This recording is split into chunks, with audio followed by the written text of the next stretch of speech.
Hola, muy buenas tardes a todos. Bienvenidos al bloque de segmento anterior, el mejor bloque de nuestro queridísimo Hospital de la Luz que celebra su 145 aniversario. Estamos muy contentos de tenerlos a todos aquí, de contar con nuestros amigos, tanto del hospital como egresados del hospital, así como gente, grandes amigos de otros países que en esta ocasión nos acompañan. Conforme vayamos avanzando en este bloque de 4 horas completamente en vivo, que llamamos experiencia y debate, nuestra idea integral del equipo de trabajo que vamos a estar en estos 4 horas con ustedes es compartir información y nosotros a la vez aprender del resto de los profesores que van a dar sus charlas, y que la guía de todos estos 4 bloques sea el debate sobre todo, que es lo que siempre es la parte ganadora de cualquier congreso. Así que pues me honro en tener a todos estos grandes invitados y amigos que iremos presentando conforme avance el bloque. Así que voy a dar inicio al primer bloque, que es el bloque de casos complicados, estas películas de terror que pueden llegar a sucedernos a todos los cirujanos de catarata.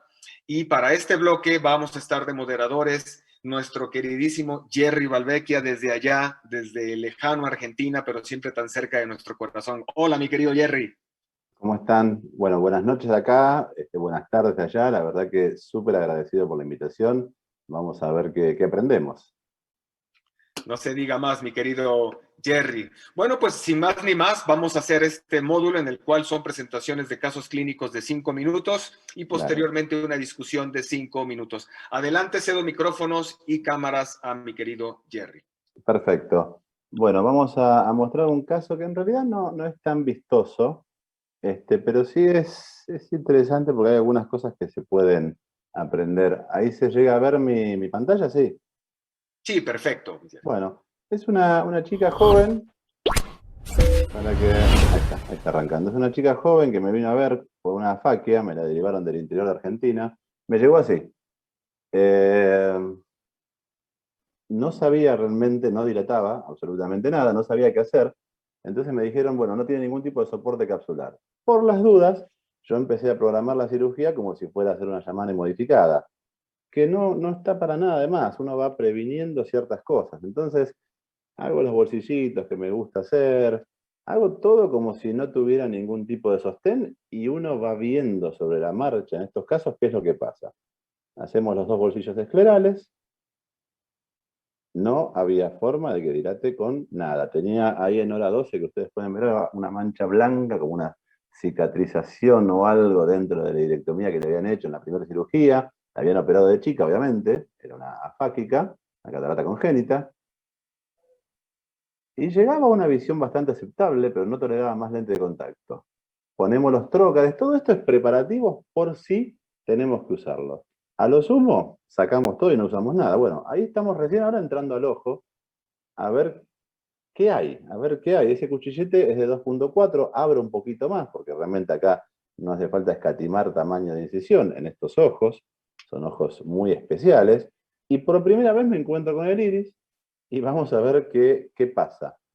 No es un caso muy vistoso, pero sí es un caso que les va a pasar, y a mí yo ya he tenido varios de estos, y acá el cirujano, la virtud del cirujano, es replantear sobre la marcha. Yo acá en cada momento voy inventando a ver qué voy haciendo.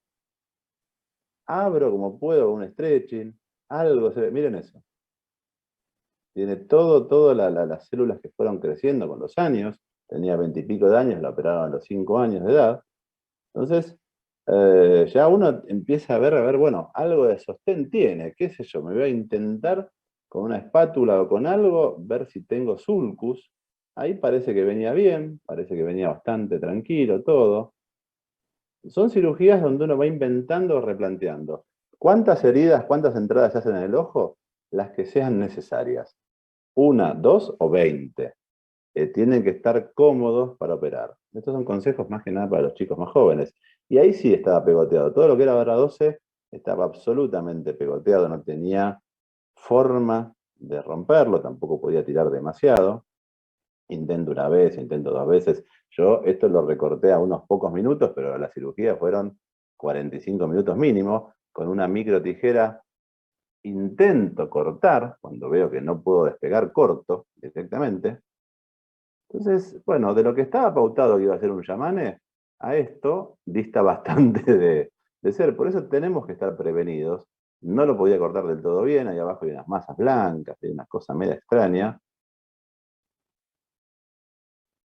Acá se hace muchas veces lo que se puede hacer. A veces lo que está pautado, lo que uno tiene, está en los libros, no va de la mano con la realidad en estos casos. No es nada muy espectacular, pero sí son un par de maniobras interesantes para que tengan en cuenta. No había forma de que dilate. En mi caso tengo los anillos estos de Mariuchin, le puse un anillo, si no con los ganchos de iris iba también perfectamente bien. Era un iris completamente anómalo, entonces tenía que ayudarme con la segunda mano para tratar de enhebrar esas argollas en el iris. Y bueno, me fui emprolijando un poco y empecé a ver algo atrás de ese iris que no me dejaba ver. Fíjense todos esos restos que fueron creciendo con los años, las células se fueron replicando. Yo al principio cuando empezaba a operar las cataratas congénitas decía, cheque mal que la operaron, porque mirá todo lo que le dejaron. Claro, no es que le dejaron, va creciendo después.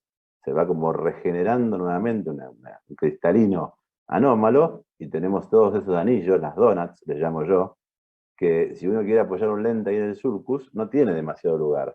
Bueno, ahí vemos algo. Entonces tenemos un agujero en el centro, toda una dona de masas de cristalino que se volvieron a formar alrededor, y ahora sí, empezamos a usar algunas de las cosas que habíamos hecho. Hacemos una vitrectomía posterior. Cualquier cirujano del segmento anterior, yo soy cirujano del segmento anterior, tiene que saber poner un trocar, tiene que saber hacer una vitrectomía y tiene que manejar bien el vitrectomo, tiene que manejar los parámetros, corte, mucho, poco, vacío, mucho, poco, depende de lo que quiera comer en cada momento. Entonces, bueno, nos metemos con el vitrectomo rompiendo esa cápsula, ese pegote, esa cápsula anterior, y esto es artesanía pura. O sea, empujamos y vemos qué pasa. Hasta encontrar un plano de clivaje, hasta encontrar, miren cómo sale todo eso. La mayoría de las cataratas congénitas que ustedes van a operar de adultos tienen o así o más. Entonces, bueno, el arte está en tratar de buscar un plano de clivaje, tratar de sacar todas esas masas para hacer lugar para poder colocar el lente después en el sulcus. Pero lo que estaba planteado como una cirugía sin sostén capsular, en realidad tengo un recontra buen sostén capsular y es una picardía desperdiciarlo. A mí me encanta hacer la cirugía de Yamane, pero si tengo sostén capsular es mucho mejor para el futuro de esta chica que hacer un Yamane. Y acá tengo puesto en hora 6 el trocar con irrigación, por eso yo cuando deprimo, como si fuera una especie de extracapsular, el líquido me va empujando los pedacitos para afuera. Entonces, esto es, no hay faco, no hay, el vitrectomo lo come, pero no lo come bien porque son pedazos duros. Entonces, bueno, vamos de a poquito, pedacito por pedacito, sacando todo. Una vez que emprolijamos lo mejor que pudimos, ya el ojo tiene otra forma, ya el ojo tiene otra pinta, decimos nosotros. Hacemos una vitrectomía, en mi caso me puedo meter porque tengo las lupas y tengo el manejo de lo que es polo posterior, pero tampoco me voy a esforzar demasiado en ir a pelar alguna hialoides o algo, porque en realidad es ver si no quedó algún resto y sacarlo. Sacamos el anillo, el iris ese está completamente atrófico, ese iris no tiene ni vitalidad para un lado o para el otro, pero bueno, tenemos buen sulco, lo tenemos bastante limpito. Tratamos de colocar un lente de 3 piezas, acrílico hidrofóbico, en el sulcus. Entonces el cirujano, aparte de saber replantear en cada momento, tiene que hacer lo más fácil para el ojo y lo más fácil para el paciente. Las cirugías de sostén, de lente, en la esclera, son hermosas. Yo me hice conocido por eso, pero en realidad con un buen lente del sulcus, esa paciente recuperó 5 o 6 décimas de visión sin anteojos, está súper feliz de la vida, yo ni les cuento, y el resultado fue realmente muy bueno. Esto es básicamente lo que quería mostrarles, ahí estamos tironeando con la pincita de 25G la pupila para achicarla un poco, si no tiene tono, y quedó bastante bonito. Muy bien, muchísimas gracias. Ahí Muchas estamos, gracias, Oscar. Jerry. Muchas gracias y muy interesante caso que nos pones. Y varias preguntas, por supuesto, pues esa frase que te echaste de empujemos y vemos qué pasa es maravillosa, ¿no? Eh, ¿Cuál sería tu recomendación, por ejemplo, para los fellows sobre todo? Cuando, Sí. cuando nos enfrentamos con este tipo de casos en los cuales tenemos bolsas afaquias de pacientes pediátricos que se hicieron cirugía de catarata congénita y vemos estos restos corticales, a veces puede al residente fellow darle miedo en extraer estos pedazos por el fin de no tocar a la bolsa. Sí.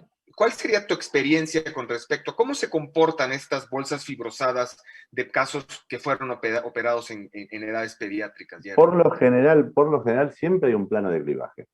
O sea, para que se forme esa bolsa es que la cápsula anterior está pegada a la cápsula posterior y en el centro creció esa dona que yo le llamo. Entonces, si nosotros de alguna forma podemos pinchar la cápsula anterior, está todo recontra fibrosado, eso no se va a desgarrar a ningún lado, eso no se va a romper. O sea, vieron que yo metía la espátula, metí el vitrectomo primero y después metí la espátula directamente para ampliarlo. Entonces, las maniobras no eran para nada delicadas y como está todo fibrosado, por lo general aguantan más que bien. A ver, lo ideal es sacar eso, porque realmente para lo que es la posición del lente, si el lente va al sulcus, tener algo en los dos costados que lo empuje así como para arriba, no es lo ideal. De hecho, no se veía bien acá, pero tenía como una especie de quiste en el iris que la iba empujando para adelante. Entonces, uno tiene que tratar de emprolijar todo lo que pueda. A veces hay pedacitos que no salen, y bueno, a veces uno los deja ahí, pero hay que tratar de sacar todo lo posible. Las maniobras, por bruscas que parezcan, por lo general no rompemos demasiado. Y justo eso que mencionas, Jerry, es lo que te agradezco que nos compartas, porque sí, justamente estas bolsas es muy difícil, sobre todo en edades pediátricas que puedan sufrir. Se tendría que hacer realmente un esfuerzo mecánico muy importante para poder generar una lesión.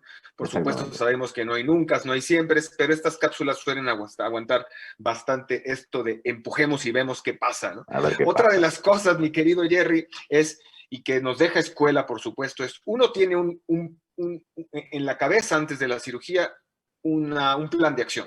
Y ese Exactamente. plan de acción, como tú preparaste el terreno para hacer la técnica de llamare modificada por ti, Jerry, que es una técnica preciosa, dicho sea de paso. El mensaje aquí y las consideraciones a los fellows y a la gente que nos está viendo, se vale preparar el terreno, es decir, preparar las Obvio, carteras, preparar todo eso, y si al obvio. final no lo utilizamos, no pasa nada, ¿no, No Jerry? pasa absolutamente nada. Lo que yo siempre le digo a los chicos es, hagan lo que el ojo quiere que hagamos con él. No se empecinen en una técnica, no se enloquezcan queriendo hacer algo, porque el ojo siempre es el que manda y hay que acompañarlo y él nos deja hacer cosas. Entonces, lo mismo que dije en la charla, el buen cirujano es el que replantea constantemente y el que tiene la capacidad mental para tener pensado ir para la izquierda y terminar yendo para la derecha. Ahí está la diferencia entre un excelente cirujano y uno más. Completamente de acuerdo, mi querido Jerry. Bueno, pues si no te molesta, pasamos al caso número 2, Encantado de la vida. vamos a invitar a la doctora Cintia Solís, quien es profesora del Departamento de Segmento Anterior del Hospital de la Luz. Cintia, por favor, adelante, bienvenida. Muchísimo gusto de que estés aquí con nosotros. Hola, Oscar. No me deja iniciar el video, pero... Ok, iniciar. Vamos a compartir pantalla, mi querida Cintia. Claro. Eso. Ahí Ahí está. estamos, Ahí la ven. perfecto. Ok. Adelante, Cintia, te escuchamos. Bueno, pues muchas gracias. Entonces, mi caso es un paciente masculino de 44 años. Él refiere mala visión bilateral de predominio derecho de larga evolución, no tiene antecedentes de importancia sistémicos y oftalmológicos, pues antecedente de keratotomía radiada en ambos ojos y actualmente con corrección óptica aérea.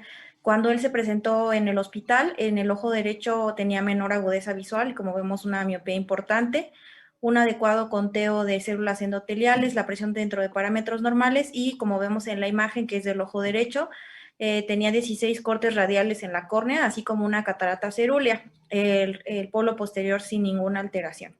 Entonces, de rutina, nosotros en el hospital realizamos una biometría ocular. Cuando es posible, pues la hacemos óptica. En este caso, pues el paciente tiene una longitud de 27.86 milímetros y por el antecedente de la queratotomía radiada, pues también solicitamos una topografía corneal. Para hacer el cálculo, la verdad es que yo en estos pacientes no he tenido muchos, pero en la mayoría de los que he realizado el cálculo los hago con el calculador de la página de ASCARS y he tenido buenos resultados. Creo que la mayoría estamos familiarizados con cuál es la información que tenemos que depositar. Y bueno, aquí nos dice que el máximo es un lente de 14.97. Aquí el cálculo fue para menos 0.5 dioptrías de target y pues decidimos colocar un lente de 15. En el hospital contamos además con la practicidad de poder realizar femtosegundo y contamos con las plataformas para poder hacerlo en pacientes que tienen córneas planas o córneas muy curvas. Entonces, en este caso se decidió apoyarnos del femtosegundo y utilizar la interfase para córneas menores de 41 dioptrías. Lo único que hay que hacer diferente, pues es como todos sabemos, en estos pacientes de preferencia es no tocar la córnea o tocarla lo menos posible, y más en este caso que tiene pues 16 cortes, sería muy complicado poder entrar dentro de las incisiones sin abrir alguna. Entonces el femtosegundo se hace de manera habitual, lo único que no se realiza son las incisiones, porque pues las vamos a hacer esclerocorneales. Realmente es una catarata muy blanda, pero a mí me gusta realizar varios cilindros y varios chops en todos los casos que yo realizo con femtosegundo para así poder utilizar la menor energía de ultrasonido que se pueda. Entonces aquí vemos que se realiza el acoplamiento sin ningún problema, gracias a que la interfase pues es para este tipo de córneas, se hace la capsulotomía, se hace la fragmentación, igual sin ningún problema. Normalmente en un caso en el que se planean las incisiones se harían después de este paso, pero como aquí no lo hay, pues no se realizan y pasa el paciente a quirófano para hacer la emulsificación. Realmente como es un paciente joven, vamos a ver ahorita en el video, es una catarata muy blanda, vemos que hay que hacer la peritomía para poder hacer la incisión esclerocorneal y no tocar la córnea o tocarla lo menos posible. Hay un poco de cierre de la pupila, entonces a mí ya actualmente lo que me gusta es inmediatamente terminando el femtosegundo, es colocar una gota de TP para mantener la dilatación. Y pues, como vemos, intentar no tocar las incisiones de radiada. Colocamos el azul, observamos que la cápsula está completamente libre, entonces solamente la retiramos.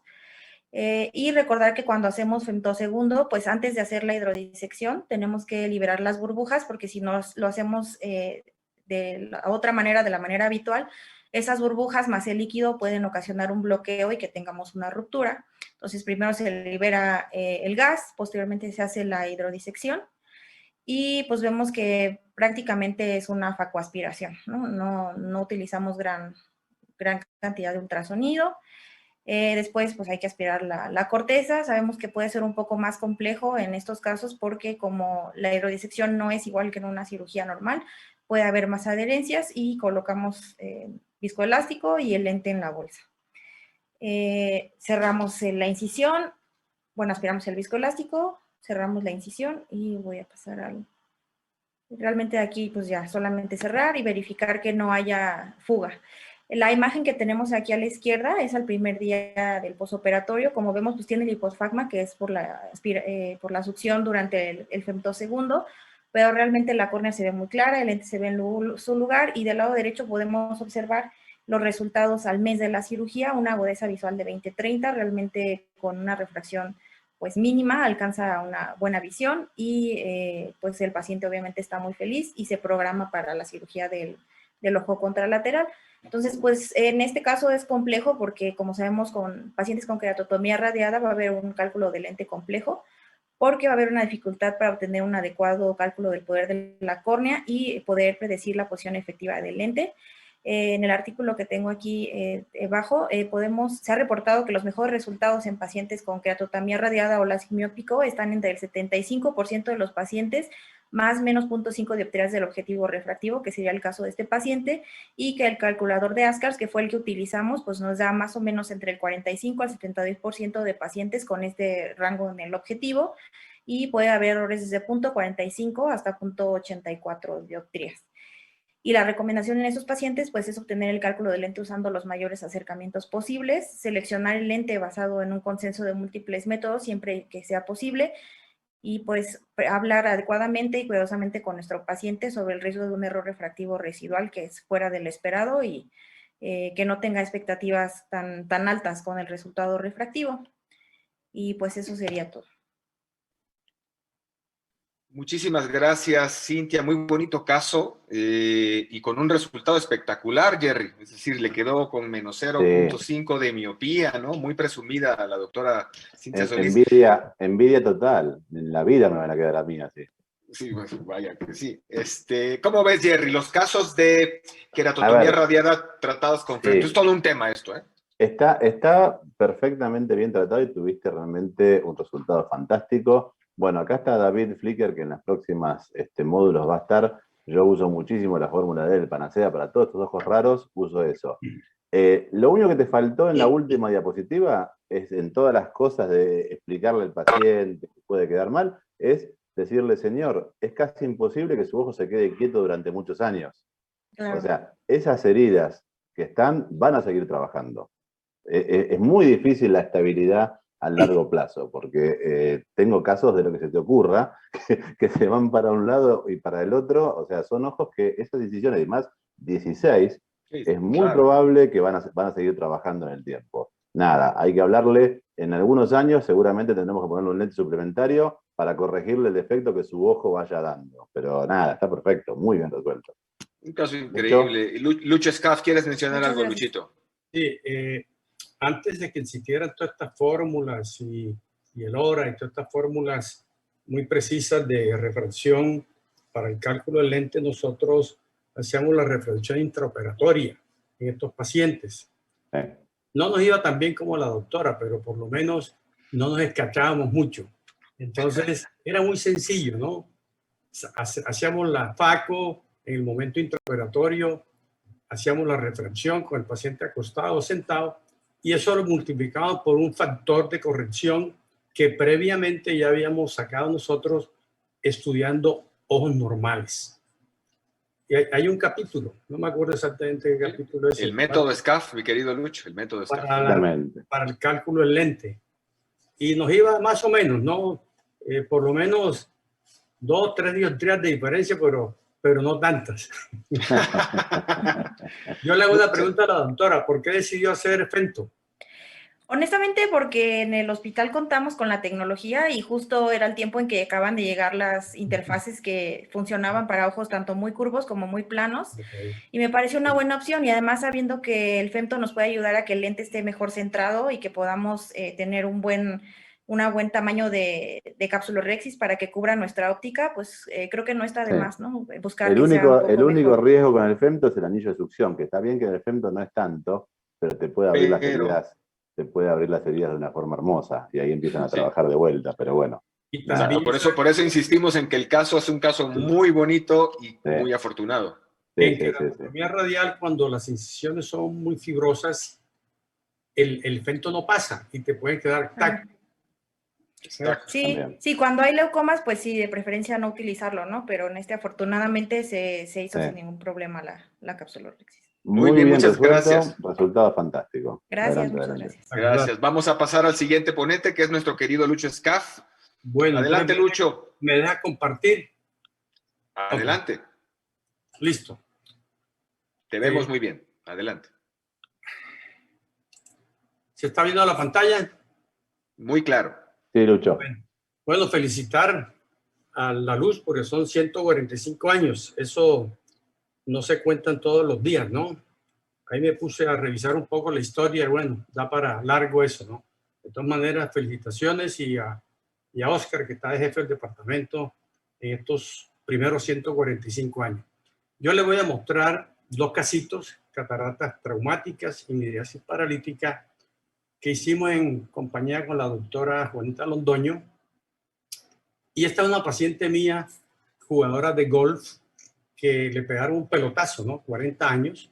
Y yo la vi como a los 35 años, más o menos, 5 años después del pelotazo. Yo la venía viendo, pero ella cuando en miosis veía perfecto porque no tenía catarata. Y le dije, por ahora no te quiero operar porque era una culebra, un chicharrón, como decimos nosotros. Pero ya 5 años después ya sí tenía catarata, entonces había que resolverle el problema y la dilaté un poco porque, bueno, y decidimos operarla. Yo hice la parte más fácil, que es la catarata. La cirugía está acelerada, por supuesto, para poder había una subluxación de 180 grados. Era una catarata blanda, no estaba dura. Y fue una casi que facoaspiración con muy poquito CD, 1 punto algo, 2. Y bueno, la aspiramos con altura a la botella baja, tratando de, ahí usamos un anillo de extensión capsular, que a veces no son fáciles de poner. Si uno no lo está poniendo con mucha frecuencia, a veces se le va para otro lado y es un problema.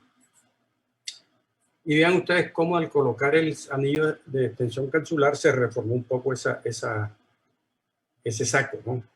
Y aspiramos sin ningún problema. Esto, cuando hay el anillo y hay restos corticales, no se pueden sacar de frente, sino como de lado, ¿no? Para no ir a hiperextender el segmento y aumentar más la diálisis. Y aquí se coloca el lente de 3 piezas, creo que es un MA60 aquí, y lo colocamos de 9 a 6, de 12 a 6, o contrario, perdón, al área. Y la parte más difícil, por supuesto, la hizo la doctora Juanita, que es la parte de servicio, la parte fácil. Ahí está operando la doctora Juanita, que se ha vuelto experta en eso. Entonces yo, cuando no sé hacer una cosa, llamo a uno que la haga mejor que yo, y así me va muy bien. No corro riesgo y tampoco quiero aprender, porque ya a esta altura del partido, si hay alguien que lo hace bien, no me preocupo y le damos el crédito a la doctora. Es muy bonita la cirugía, se la hemos visto hacer Aya Meg. De hecho, Aya estuvo aquí con nosotros en una ocasión y hizo cirugías, y ahí la doctora le aprendió la técnica. Yo le he visto muchas películas a Aya, no es fácil, pero de mucha paciencia. Y bueno, este es el casito. La paciente muy contenta, recuperó una visión muy buena. Y el segundo casito, este es un paciente, un médico ortopedista, 62 años, activo, que trabaja en el mismo piso donde yo estoy. Y bueno, llegó que era aficionado a disparar con balas, y una bala le rebotó un casquillo en el ojo y le puso una catarata y una diálisis, ¿no? Y es la misma cirugía, con los mismos cirujanos. Yo le hago la catarata. En este caso es un núcleo un poco más duro, porque es un paciente ya de más edad. Sacamos el viscoelástico, hacemos la iodisección, liberamos el núcleo. En estos casos a mí me gusta hacer cortes con el Ultra Chopper, porque así no hago estrés sobre la zónula y disminuyo completo la fractura con un Per Chopper diseñado por nosotros. Y bueno, y ya después de haber fracturado, lo demás es pan comido, ¿no? Es la parte más importante, digo yo, de la cirugía, fracturar la catarata. Si colocamos un lente aquí, un anillo de expansión capsular igualmente. Y la doctora Juanita, en una forma muy experta, hace la otra parte.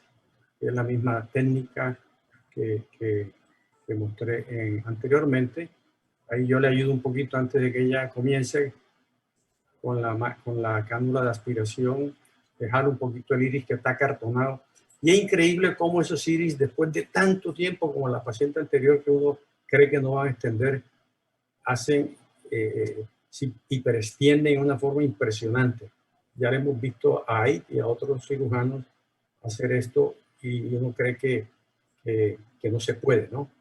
Realmente, como les dije, una técnica muy bonita, muy agradecida, porque no hay peor caso que un paciente con una miriasis paralítica, con una catarata, y que le dejemos la pupila dilatada, ¿no? Entonces, esos son los 2 casitos que que quería mostrarles. Vamos a ver, aquí terminamos, aquí este casito. Esa cirugía demora como 2 horas y este es el casito. Bueno, aquí está el cuadro médico nuestro, la doctora es bonita, estoy yo y por supuesto aquí están los retinólogos que nos ayudan mucho en estos casos. Esos son los 2 casos complejos. Oscarito. Muchas gracias, Lucho. Muy bonitos casos, y pues guardan componentes en común, ¿no? El manejo de la diálisis, una diálisis amplia, secundaria, mecanismos de una onda de choque, de impacto por un trauma contuso. Y en el primero con tu paciente golfista, ¿no? En el tiempo prudente, se toma el tiempo necesario para hacer un procedimiento en base a los pronósticos, porque al final de cuentas el trauma ocular siempre, el paciente, como bien lo mencionaste, Lucho, los pronósticos son importantes. ¿Cómo manejas tú, mi querido Jerry, desde el punto de vista con el paciente que tiene una catarata secundaria, un trauma, todo este tema de los pronósticos y la clasificación internacional, es importante para comentárselo al paciente? ¿Cómo lo ves? A ver, sí, se habla muchísimo y todo el tiempo. El short time es así. Igualmente, cuando ya llegan, por lo general, a verme a mí, por cuestiones internas, ya los han visto 2 o 3 médicos antes. Entonces ya están como amansados, por decirlo de alguna forma, y las expectativas son diferentes, pero sí, obviamente hay que explicarle todo.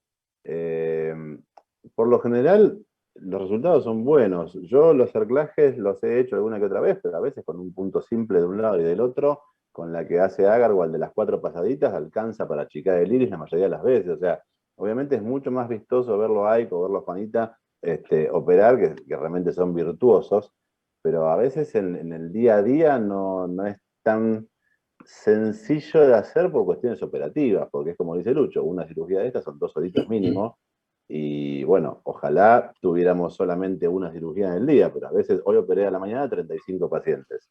Entonces, si yo terminaba haciendo un cerclaje, capaz que todavía estoy operando. Pero bueno, son súper vistosas. Y yo agregaría, Oscar, que se necesita un instrumental especial. Sí, correcto. Sí, eso es un buen punto, Lucho. Los médicos jóvenes creo que es medio obligatorio que gasten algo de dinero en un instrumental bueno. O sea, tienen que tener, para no usarlo, pero tienen que tener una pinza que les guste, tienen que tener las microforceps, las microtijeras. Hay marcas genéricas que son de China o de la India, que no son las mejores, pero sirven.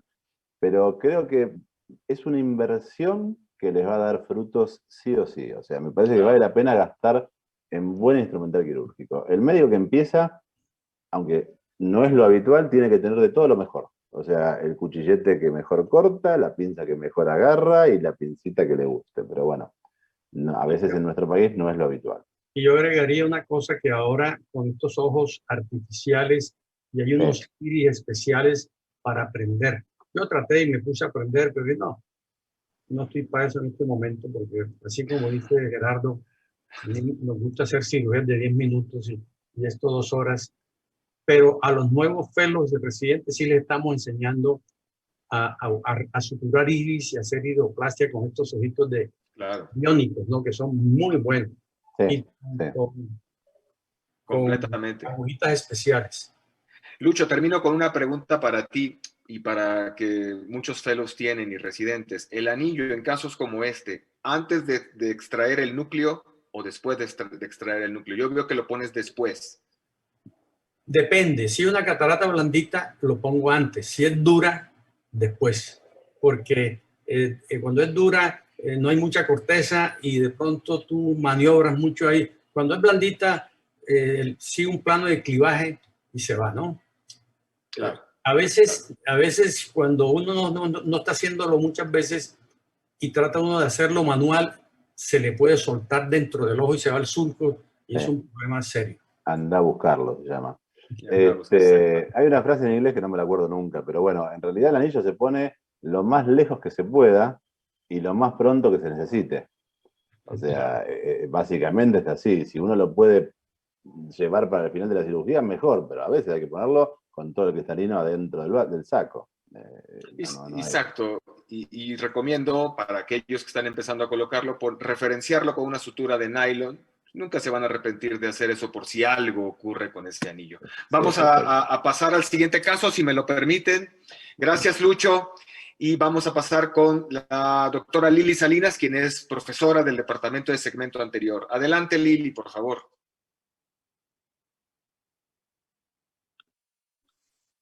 Hola, buenas tardes. Bueno, voy a compartir este caso con ustedes. Se trata de una paciente de 38 años de edad, la cual acude al hospital porque desea cirugía refractiva. Ella como antecedente presenta trasplante renal, así como hipoacusia. Y en cuanto a los ojos, pues ella usa lentes aéreos desde la infancia y nos comenta que desde hace un año le ha bajado la visión. Aquí podemos ver que la capacidad visual en ambos ojos era muy mala, inclusive con una refracción bastante alta, era de 20/100, y vamos a ver algunas fotografías del segmento. Aquí, pues así como en una mirada rápida, podemos ver que estamos ante un segmento aparentemente normal. Sin embargo, al dilatar a la paciente, pues resulta bastante evidente un abombamiento, una protrusión hacia adelante de la cápsula anterior en ambos ojos. Y al realizar la retroiluminación, pues ya queda más que claro que estamos ante un lenticono anterior de ambos ojos. En el fondo de ojo encontramos algunos cambios hipopigmentarios en la mácula y algunos flecks periféricos. Le realizamos algunos estudios de imagen y pues aquí ya corroboramos el hallazgo clínico del lenticono que ya habíamos visto previamente. En la biometría, la longitud, solo cabe destacar que la longitud era de 24 milímetros y la paciente presentaba un astigmatismo con la regla en ambos ojos. Entonces, bueno, ya con todos estos hallazgos y antecedentes, pues integramos el diagnóstico de síndrome de Alport. A esta paciente, una paciente joven, le ofrecemos la colocación del lente intraocular tórico en ambos ojos con el cálculo que ustedes ven en la pantalla. Entonces, vamos a ver la primera cirugía, es la cirugía del ojo derecho. Aquí podemos ver más que evidente nuestro lenticono anterior bastante elevado, bastante central. Realizamos una incisión de 2 milímetros, teñimos nuestra cápsula y realmente ahorita vamos a observar que al momento de realizar nuestra capsulotomía, pues resulta súper evidente que estamos ante una cápsula muy patológica, para nada normal. Recordemos que los pacientes con síndrome de Alport son pacientes que tienen defectos en la síntesis de colágeno, por lo tanto, pueden presentar adelgazamientos muy importantes tanto en la cápsula anterior como en la cápsula posterior y asimismo como una pérdida de la elasticidad. Esto pues puede hacer que la construcción de la capsulorhexis resulte un reto en algunos casos. Con todo esto, en este caso, la capsulorhexis se logró de forma adecuada. Posteriormente se realiza una facoaspiración y una colocación del lente intraocular tórico que ya habíamos planeado. En cuanto al ojo izquierdo, decidimos asistir la cirugía con láser de femtosegundo. Aquí vemos a nuestra paciente en el láser. En el OCT vemos cómo es muy evidente también el lenticono anterior. La capsulotomía se realiza sin ningún problema, gracias a la buena dilatación y buena cooperación de la paciente. Y pues como era un cristalino claro, solo realizamos un shot. Aquí vemos las burbujas causadas por el mecanismo de acción del femto. Teñimos igual la cápsula, reformamos con viscoelástico. Ahí vemos nuestro lenticono anterior igual muy elevado. Y nos aseguramos de que el femto haya completado un flap completamente, que no exista ningún tag o puente que nos pueda causar algún desgarro o alguna alteración de nuestra capsulotomía anterior. Completamos nuestra fractura y posteriormente realizamos igual nuestra facoaspiración sin ningún problema, al igual que como en el ojo derecho, tal vez un poco más rápido ya que teníamos pues una prefractura realizada por el femto. Reformamos nuestra bolsa. Colocamos nuestro lente tórico, en este caso la toricidad en el ojo izquierdo era ligeramente más alta que en el ojo derecho. Se alinea el eje deseado, se aspira el viscoelástico y pues terminamos sin ninguna eventualidad. Este fue el ojo izquierdo. Aquí les enseño unas fotos de nuestra paciente al mes de operada ambos ojos. La paciente B2020 tiene una refracción neutra en el ojo derecho y una refracción de más 0,25 con menos 0,50 en el ojo izquierdo. Quise poner estas fotos porque me parece interesante que veamos cómo se comportaron las cápsulas de esta paciente al mes de operado. Podemos ver que el lente se mantuvo bien centrado en ambos ojos, que no hay ningún fenómeno de contracción importante tanto en el ojo derecho como en el ojo izquierdo. Sin embargo, pues sí resulta bastante evidente que realmente la forma resulta mucho más exacta en el ojo izquierdo, en el cual la cirugía fue asistida mediante láser.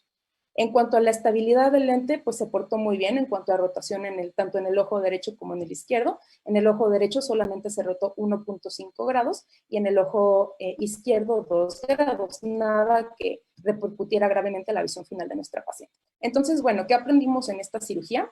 Pues el abordaje en los pacientes con lenticono anterior y con síndrome de Alport debe de ser integral. ya que ya sabemos que pueden presentar algunas patologías sistémicas que pueden poner en riesgo su vida, ¿no? Entonces es muy importante que sea integral.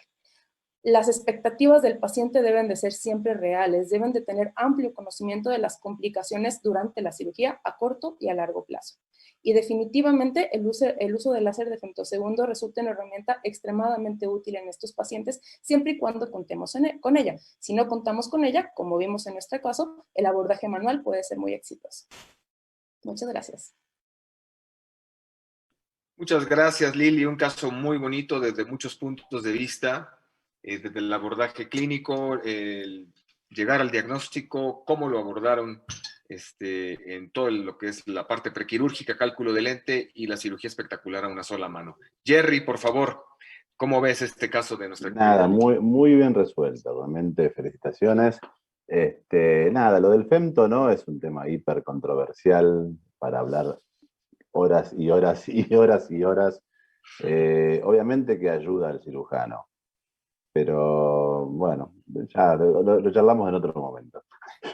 Sí, sin ningún problema. A mí me gustaría hacer la acotación, que es un consejo que le daría a la gente que no se ha animado mucho a poner lentes tóricos o demás.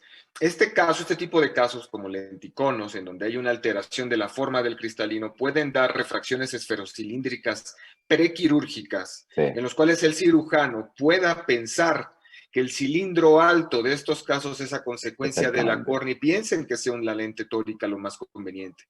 Lo que como lo abordó la doctora Lili Salinas en este caso está basado en la queratometría, no en la refracción esferocilíndrica. Esto es bien importante de poner sobre la mesa porque puede haber confusión de que la refracción esferocilíndrica prequirúrgica sea la guía. Nunca es la guía. Nunca debe ser la guía la refracción esferocilíndrica, solamente la córnea. Sí, es un dato Pues no menor. Exactamente. Pues muy bonito caso, nuestra querida Lili. Por razones de tiempo nos vamos a pasar al siguiente caso. Gracias. Que le corresponde a la doctora Jimena Ceja. Doctora Jimena Ceja, quien es profesora del departamento de segmento anterior. Bienvenida, Jime. Todo tuyo, micrófono y cámaras. Hola, hola. Ahí está. Muy bien. Entonces, les voy a platicar un poquito de este caso. Es sobre una paciente femenino de 42 años que como antecedente de importancia refiere que ha estado como sometida a múltiples traumas craneoencefálicos desde la niñez. Ella refería que su mamá le pegaba y tuvo como que varios accidentes después. Como antecedente oftalmológico de importancia, tiene una facoemulsificación más colocación de lente en el ojo derecho en febrero del 2020 en nuestra institución, que tuvo que ser convertida en una extracción extracapsular por un desgarro anterior. Ella tardó un año para poder decidirse a operar el ojo izquierdo, que actualmente tiene una agudeza visual de cuentadedos, una presión intraocular dentro de parámetros normales, con una catarata LOX 4.5, 4.5.3 y la posterior no valorable, con un fondo de ojo que en ese momento no era valorable, por lo que se decidió pedir una ecografía que reporta que la retina y la coroides estaba aplicada. La biometría nos reportaba una longitud axial de 26.06 con estas queratometrías de 41.59 y 43.51 y un conteo endotelial de 2.988 células. Entonces, se decidió como plan quirúrgico realizar una facoemulsificación ahora con colocación de lente intraocular en vista tórico, en vista de las queratometrías, que resultó un más 15 con cilindro de 2.75 a 69 grados, haciendo una incisión a 135 grados. A continuación les voy a mostrar el video de la cirugía. Aquí ya no se ve cómo marqué, pero bueno, ya marqué el eje. Desde que entré noté una hipotensión importante. De hecho, ahorita lo van a ver, estuve colocando viscoelástico durante toda la cirugía y cuando intento hacer el desgarro para hacer mi capsulorhexis, véanlo con lo que me encuentro, con una gran debilidad sonular, muy generalizada, pero sobre todo hacia los sectores inferiores. Batallo mucho para hacer ese primer desgarro. Ya por fin cuando lo hago, me dispongo a hacer la capsulorhexis, pero noten la hipotensión también me dificulta mucho las maniobras. Aquí no ven, pero estoy constantemente aplicando viscoelástico a la cámara. Me cuesta bastante trabajo hacer el desgarro para la capsulorhexis, entonces aquí decido colocar un gancho para empezar a ir cargando la bolsa conforme voy haciendo la rhexis, para que me facilite un poquito más. Aquí ya voy pudiendo terminar o completar la capsulorhexis, coloco un segundo gancho para que me sostenga la bolsa de este lado y poder terminar la capsulorhexis. Por la misma debilidad, hago una capsulorhexis pequeña, no era mi intención, pero al final termino con una capsulorhexis chiquita. Entonces, posteriormente reacomodo ese gancho y coloco el resto de los ganchos para cargar toda la bolsa porque noto una gran debilidad sonular generalizada. Hago una hidrodisección gentil y una viscodisección también. Voy a poner justamente un anillo de tensión cápsula. En el hospital no tenemos un inyector para colocar los anillos, entonces los colocamos de manera manual. Y justamente lo que decía Oscar, de preferencia referenciar el anillo por cualquier cosa. Entonces aquí batallo para meter el segundo loop del anillo y ya por fin lo coloco en la bolsa. Entonces me dispongo a hacer la facomulsificación con una técnica de chop horizontal con mucho cuidado, tratando de no molestar la bolsa lo menos, o sea, molestar lo menos posible, entonces la voy haciendo poco a poco. Aquí tal vez no se ve, pero la verdad es que trabajo arriba para tratar de no tener este bamboleo que pueden tener las bolsas que tienen mucha debilidad sonular. Y al final, pues, termino la faco sin ninguna complicación. Me dispongo a quitar ya la corteza, que como dijeron bien, no hay que quitarla con el movimiento habitual, sino más bien tangencial para no dificultar más. Quito los ganchos y pongo viscoelástico en el surco. Amplío mi herida y voy a poner un lente de 3 piezas en el surco, abotonado, para que también me ayude a sostener esta bolsa que evidentemente tiene una gran debilidad. Entonces, aquí lo abotono, batallo un poco, sobre todo por el tamaño de mi rhexis, que me quedó pequeñita, y al final lo logro abotonar y aspiro el viscoelástico y básicamente se termina la cirugía.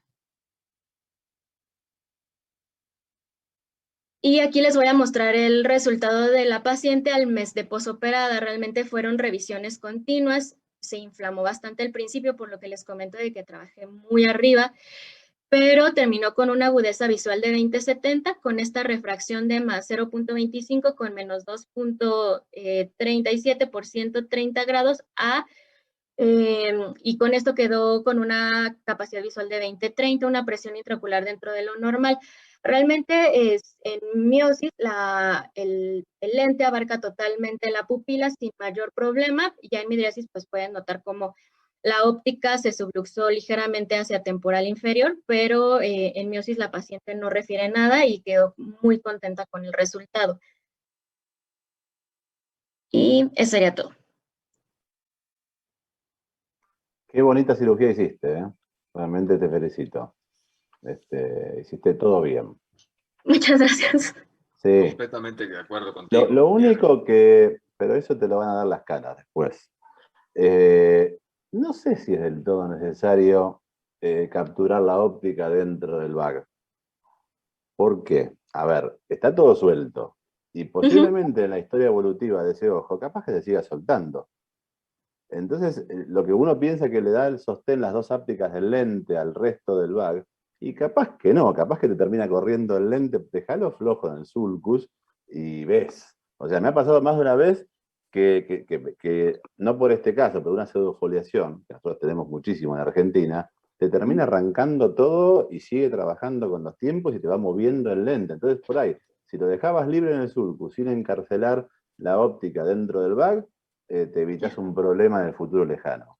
Más Claro. allá de que no es tan fácil abotonarlo, como vos decís, y por ahí terminar de soltar todo en ese momento. Sí. Pero nada, está perfecto. Es una pequeñez. La verdad que un manejo brillante.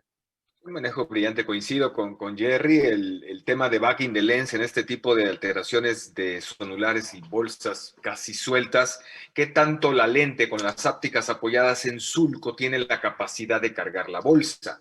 Tenemos nosotros, podemos tener esa escuela de que sí sea más eficiente si las ápticas están en sulco, si la óptica carga, o si las ápticas van adentro de la bolsa con toda la estructura de unidad, ¿se van a soltar más unos o los otros? Hay un signo de interrogación que me parece que está ahí en el aire. Lo que yo veo fabuloso es cómo durante la Rexis, Jime, cargaste la bolsa y fuiste llevando de la mano la bolsa a pesar de esas condiciones adversas. Jerry, Fantástico. Fantástico. Jerry, hubieras puesto algún tipo de puerto ante esa hipotonía, porque se veía como la esclera se hundía. Lo que pasa, sí, a ver, pero es muy difícil, porque cuando ella se dio cuenta que estaba hipotónico, ya tenía la entrada abierta, ya era tarde. Claro. Para poner un trocar, sí, se puede, pero tenés que darle un punto a la herida, poner el trocar y después seguir. La verdad que está bárbaro. No lo hubiera puesto el trocar porque no me hubiera dado cuenta yo tampoco. Claro. Formidable el caso, Jime. Muchas felicidades, muchas gracias. No, ustedes. Vamos a pasar al siguiente caso y último caso del bloque, la doctora Paulina Camacho, egresada del Departamento de Segmento Anterior del Hospital de la Luz, radicando en Guadalajara, Jalisco. Adelante, Pau, por favor, todo tuyo, micrófonos y cámara.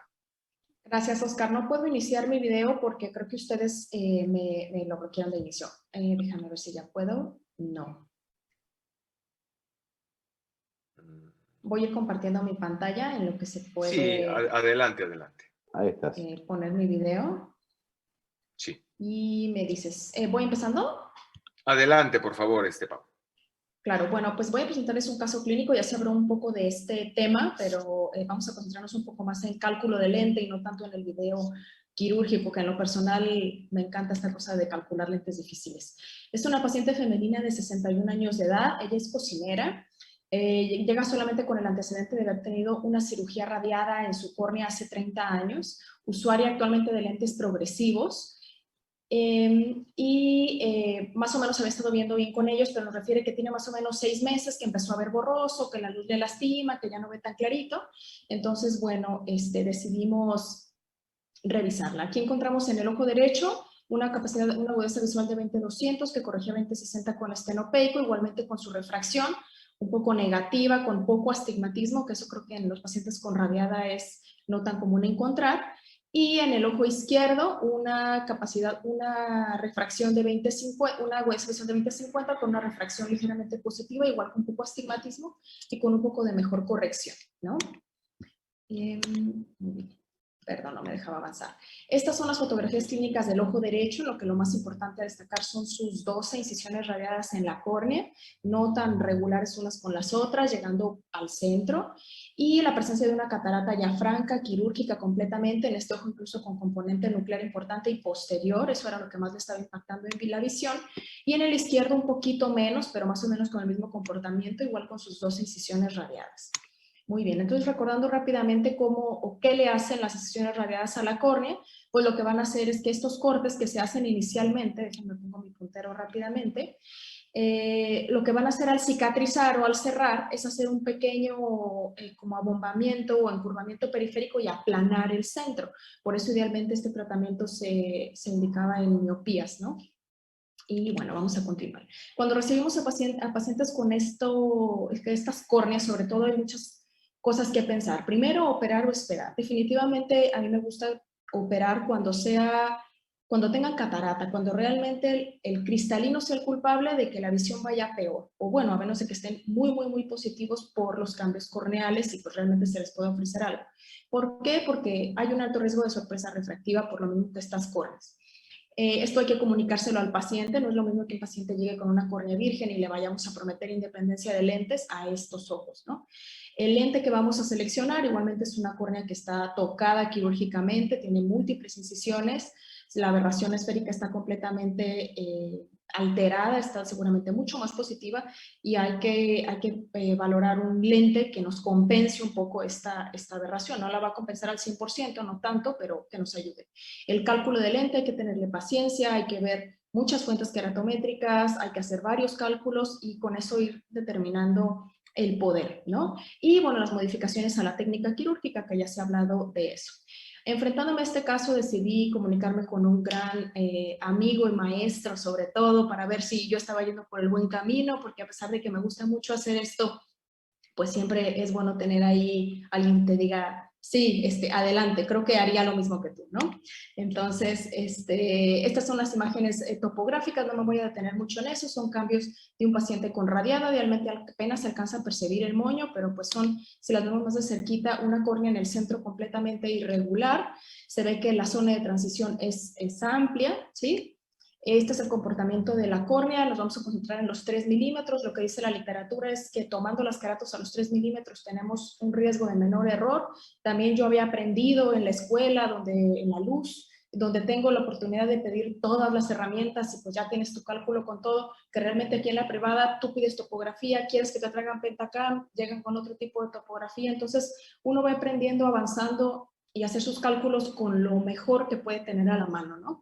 Entonces, bueno, estas son nuestras medidas a los 3 milímetros. Lo más importante a valorar es que estaba realmente plana esta córnea, llega hasta 31, y este es el ojo izquierdo comportándose más o menos de forma similar, 31 y 32, igualmente con poco astigmatismo, en el ojo derecho oblicuo y en este con la regla, afortunadamente.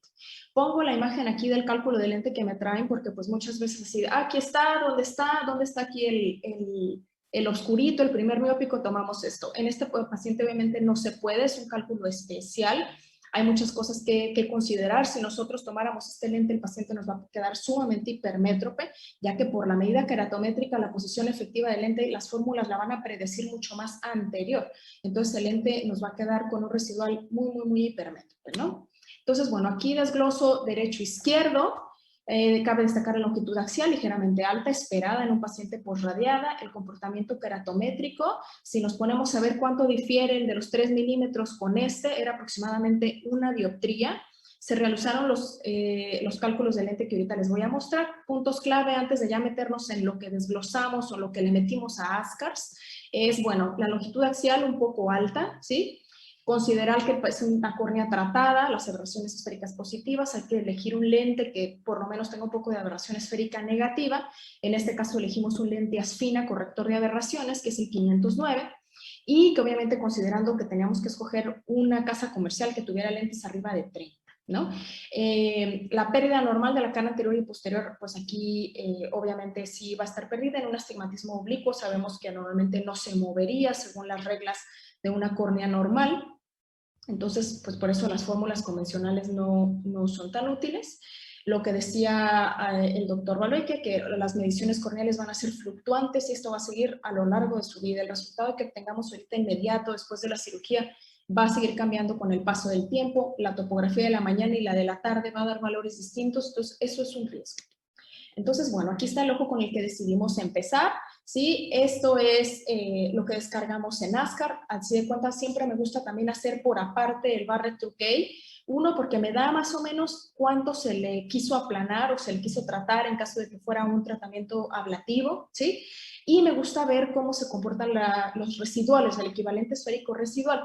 Pero bueno, aquí lo muy bueno del calculador de ASCARS es que te da un promedio, un mínimo y un máximo y ves con qué fórmula te fue arrojando cada cosa, ¿sí? Aquí como yo no tenía los datos para alimentar Pentacam, que es la forma que a mí me enseñaron en la escuela de cómo se debe de calcular un lente posradiada, lo que hice fue tomar el Mean Pupil Power que da el Sirius y lo puse aquí, dije voy a ver qué pasa, ¿sí?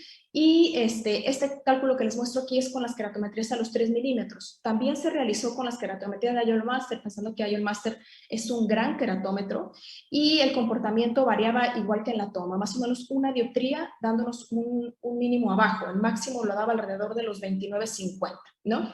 Entonces, bueno, en este caso, viendo que las keratometrías llegan alrededor de 31.50 por 32, es una córnea bastante plana, y todos nos decidimos ir un poco más arriba, subirnos 1 a 2 dioptrías de lo que sugería ASCAR, sugería Barrett para decidirle su poder de lente. Entonces decidimos subirnos hasta 3 dioptrías y se le colocó una Asfina más 32. Si me dices, ¿por qué no te subiste más? Pues ya no hay Asfina más alto. Sí tenía un poco de miedo de que me quedara miope, pero además, como la paciente ya era un poco miope, era un poco a lo que estaba acostumbrada y no quería que me quedara para nada hipermétrope y además tenía un poco de astigmatismo que no estábamos corrigiendo. Entonces, bueno, este es el video de la cirugía, muy rápidamente, puede que me brinque algunos pasos. Igualmente se hizo un abordaje con una incisión escleral, esto pues ya se ha hablado mucho, que es para no tocar las incisiones corneales, que estas se nos pueden abrir. Se hacen 3 pasos, igual que en una cirugía extracapsular, ¿sí? Se va accediendo hacia córnea clara y con el cuchillete de 2.8 hacemos ya el acceso a la cámara anterior. En este caso en particular decidí usar incisiones bimanuales para la irrigación-aspiración para tratar de manipular lo menos posible mi incisión corneal grande. Entonces aquí estoy usando una técnica de stop and chop, la catarata estaba un poco dura, la paciente no dilataba al 100%. Y algo de lo que no se ha hablado mucho es que también las incisiones arqueadas nos pueden dar un poco de mala visualización. En este caso no tanto, pero en los casos sí, sobre todo cuando hay leucomas. Entonces colocamos nuestra lente, se pone el punto y listo. Entonces, bueno, a la semana vemos a la paciente le urgía operarse pronto el otro ojo.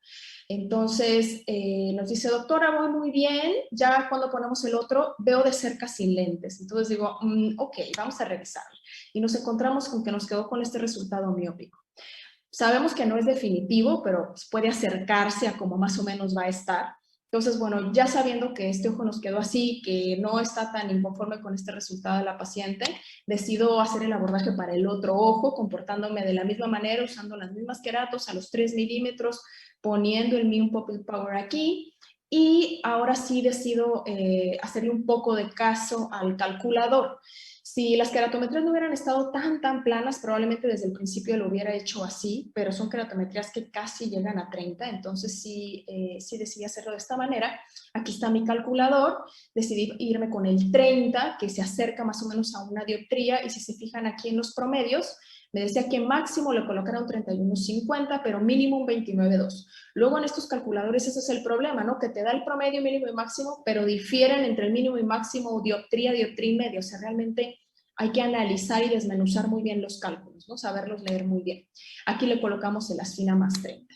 Y bueno, este ya es el resultado al mes de operada. Esta es el ojo derecho, como se los habíamos puesto, no varió tanto la refracción. Esto es nuestro ojo izquierdo, que nos quedó con un, pues ideal, ¿no? Pudiéramos decir que está un poco hipermétrope, queríamos que quedara ligeramente miope, pero está más que ideal, y la paciente está con una monovisión sin querer, ¿no? Ella está contenta, ella es cocinera, para las actividades que hace le parece perfecto, se le empañaban sus lentes en la cocina, esto le ha parecido maravilloso, y se le van a mandar sus lentes de lejos para manejar y para hacer algunas del resto de las actividades. Pero bueno, con este caso les quería mostrar que no existen reglas establecidas, que cada caso es diferente, hay que individualizarlo, analizarlo muy bien, ver las queratos del auto, ver las queratos de la topo que tengamos a la mano, ver las queratos del biómetro. Hay que apoyarnos en los calculadores por radiada, porque sé que muchas veces nada más, ay, la Hagi, si te subes 2-3 dioptrías, sí, puede que funcione, pero no en todos los casos, si nos podemos como apoyar con más tantas herramientas que además son gratuitas, digo, es algo súper bueno. Siempre hay que procurar irnos a un target refractivo negativo, por lo menos un menos 0.6, menos 0.7, si no es que más. Entre más plana sea la córnea, obviamente más tenemos que considerar hacerlo y esperar los resultados del primer ojo antes de decidir el segundo, ¿no? Y la plática que hay que tener con el paciente. Muchas gracias. Muchas gracias, Pau. Muy interesante, muy bonitos casos. Gracias por compartirnos este caso. Por razones de tiempo, nos vamos a pasar al segundo bloque y le quiero agradecer a todos los participantes del bloque 1, a mi queridísimo Jerry, que ahorita va a estar en el segundo, a la doctora Cintia Solís, a nuestro querido maestro Lucho Scaff, doctora Lili Salinas, doctora Jimé Ceja y la doctora Pau Camacho por haber participado en este bloque. Muchísimas gracias y le voy a ceder los micrófonos a los moderadores del siguiente bloque, quienes son la maestra Leti Arroyo y nuestro queridísimo Lucho Scaff. Así que adelante, por favor, si gustan prender cámaras y videos, Lucho y Leti Arroyo, por favor.